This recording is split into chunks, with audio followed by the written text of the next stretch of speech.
Anong klaseng gobyerno ang pumapayag na maghirap ang kanyang mamamayan? The situation is particularly dire in Mindanao, where self-rated poverty has reached a staggering 76%. So this region, a vital agricultural hub that feeds the nation, has been grossly neglected. Farmers and fisher folks are struggling to survive as the government prioritizes massive importation over local production.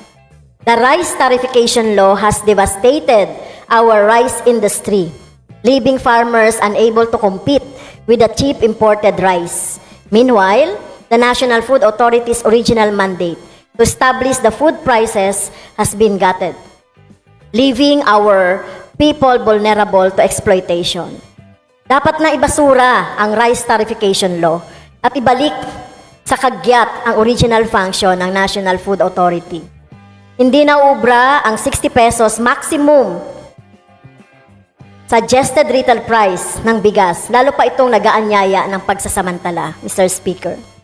The Marcos administration's reliance on temporary aid and band-aid solution is not enough. We need long-term structural reforms to address the root causes of poverty.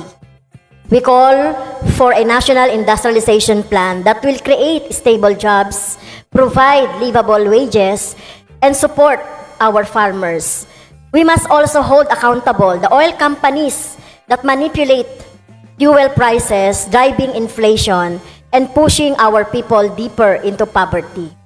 With the aim of lowering oil prices in the country, Malacanang should certify as urgent the lower oil price bill packages, which is as follows: House Bill 400 to lower oil price bill, House Bill 3003 or the renationalization of Petron bill, House Bill 3004 or the unbundling oil prices bill, House Bill 3005, the centralized procurement of petroleum bill, House Bill 3006 to regulate the downstream oil industry.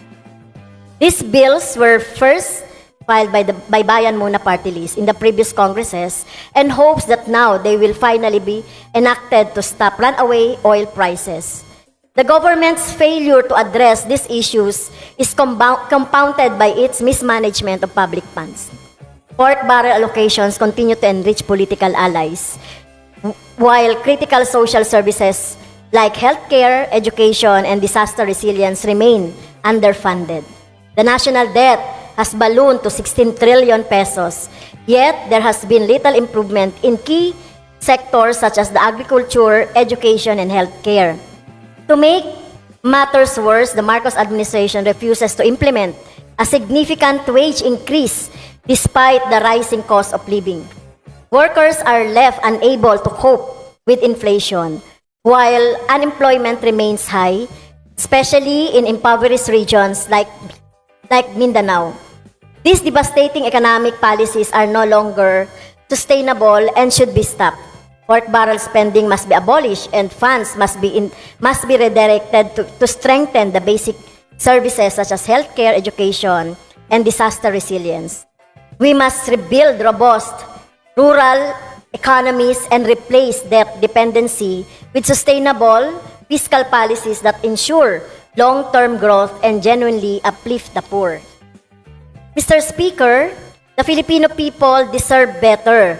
They deserve a government that prioritizes their welfare over the interests of big businesses and political elites. They deserve a government that listens, acts, and delivers. Dapat kumilos na ang gobyerno ngayon para maiwasan ang karagdagang pagdurusa ng ating mga mamamayan.